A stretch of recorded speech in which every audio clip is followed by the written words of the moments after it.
and welcome to my YouTube channel. My name is Onyinye and I'm so glad to have you here. If this is your first time on the channel, kindly click your subscribe button, and then turn your notification bell on so that you get notified when I drop new videos. Do not forget to like the video, do not forget to comment, let me know how the video has helped you, and if you have any questions, feel free to drop them in the comment section. I will attend to them gladly. And don't forget to share as well. Share the video to as many as you can, and I'll be so glad if you do. Thank you. So this is the part 2 of a series I started on 15 tips on how to score songs effectively to improve yourself as a musician. Yes, so if you've not watched my part 1, the link to that video will be in my description box, and a link to other videos I've done, all in my description box. So just check it out, make sure you watch it so you're not left out. Okay, so let's roll into the part 2 of the video. I shared 7 tips in the first video, and I'll be continuing from the 8th tip in this video. And the 8th tip for our topic is learn the melody line. Yes, I recommend highly that you learn songs in the melody line, and by the melody line I mean the soprano part.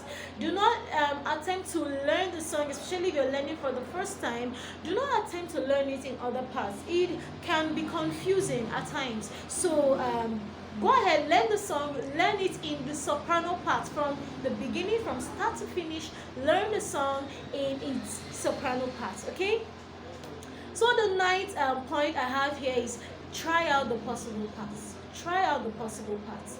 What do I mean by this is off the song now, when you've learned the soprano part of the song on your own, get your recorder, get your phone record, and try out the soprano, try out the alto, try out the tenor part of the song. Just try it out and record them individually. Remember that the purpose of we scoring the songs, one of the reasons is to also improve ourselves as musicians.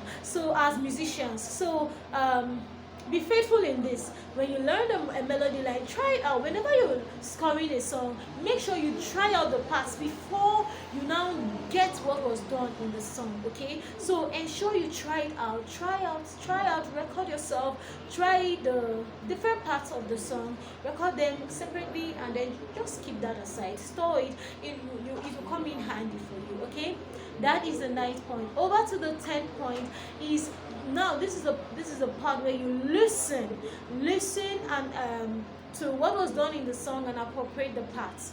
Now I want to show you how you can do this effectively. Okay, when you're listening to a song that has basically the 3 parts as harmonies in the song, a simple trick you can effectively listen for what was done in the song is just note that the tenor part in a song is mostly done by the males, and the soprano part in the song, soprano and alto, are mostly done by females, except for some songs that do otherwise. The males mostly do the tenors, then the soprano and the altos are mostly done by female voices. So when you pick out the highest part that was sung in the song, the highest part sung in the song is likely going to belong to the soprano parts. So you're listening for the male voices in the song, which is going to be for the tenors. Then the highest part sung in the song is likely going to be for the soprano part.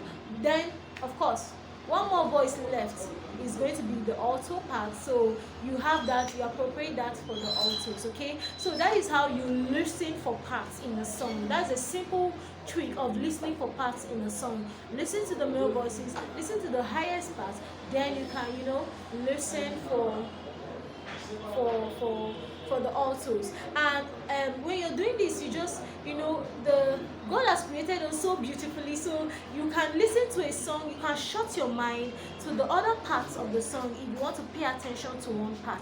So if I want to listen for the tenors, I can shut my mind to what the sopranos and the altos are singing and just pick out these voices individually, and there you go, and then appropriate this part. So if I listen to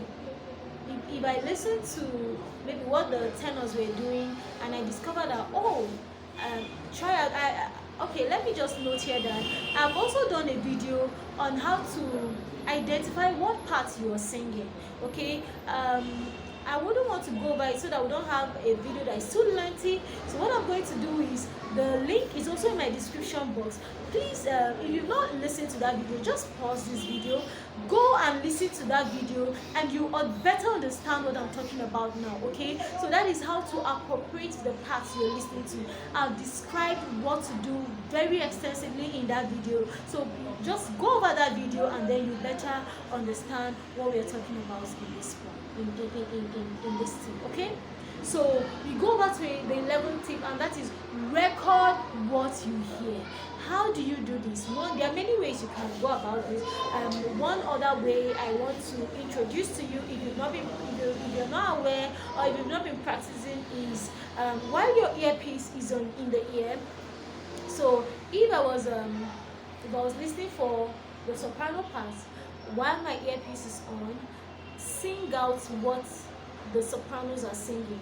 Your earpiece is on, sing along with them. Have a recorder beside you, so that when you're singing along with them, your recorder is picking what you're singing.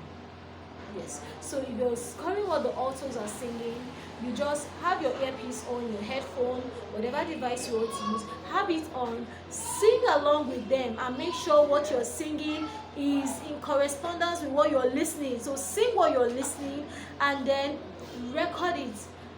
Have it recorded in your recorder. Okay, so as you're singing, it's recording, and then when you're done, you can pause and then listen to what you have recorded. It's going to be a great guide. It's going to be a very helpful one to when you're in also scoring the song. Okay, yes, so that's, I hope you understand what I've explained. So we go over to the 12th tip, and the 12th tip is learn the song in a low pitch. Yes, now remember, I in my part 1 I spoke about dedicating time to your music, dedicating a place to your music where you can rehearse. So you don't want to strain your voice before trying out, before paying full attention to detail. So what I recommend is, when you're scoring the details of the song, let's say you're scoring the lead vocal, and then the lead vocal, whatever scaling that was done, whatever pitching, whatever style that was done in the song, learn it at a comfortable pitch, master it at a comfortable pitch. When you're done, then you can apply it in what was done. So whatever you're doing, whatever was done in the song, learn it in a comfortable pitch. I hope that is clearly understood. So we move over to the 13th point, where we say practice everything that was done. Practice as done, as was done in whatever in the song you're listening. So this is where you learned everything in the low pitch. Apply everything, apply it, and I like you as a musician to be very honest with yourself when you're rehearsing. If this is not what was done, do not improvise. Try to do exactly as done, exactly as you're listening to. Practice and practice and practice. Remember, the goal is to develop yourself as a musician. So if you're not realistic enough to note your errors, to know that you're not getting this thing, if you're not honest enough to know that you're not getting this thing, it's not going to help. Okay, it's not going to help. So make sure you do as you're listening, exactly as you listen, and it's going to help you. So the 14th point we have is sing the entire song offhand. Now, I get this when I come across somebody who is working on a song, or I give a song to somebody to work on, and I'm like, have you scored the song? And you're like, yes, I've scored. They're like, yes, they've scored it. I'm like, okay, how did you score the song? I said, I listened to it. Now, I just want to emphasize in this video that listening to a song alone is work done equal to incomplete. Yes, because when you want to try that song, especially maybe on stage, then you realize that you've not done your homework well. Why? Because you did not try out the song offhand. So try out everything that was done offhand. Okay, so when you've listened, you've paused, you've sang, you've listened, you've paused, you've sang, get the song off and try the song alone. Now, another way I do this that is very helpful is, in my part 1, I spoke about getting videos or as many materials you can regards a song. Now, there are some songs that have their instrumentals online. That is very helpful. Very, very helpful. You can get the instrumental of the song. That, of course, that's if the instrumental is available. Get the instrumental of the song and sing along with the instrumental. You know, it will go a long way in determining if you've done your homework well. So it is very helpful if you can come across instrumentals, get instrumentals to those songs and try them out. Okay, that is a very helpful way as well. And the last point for my video is record and video yourself. Very important.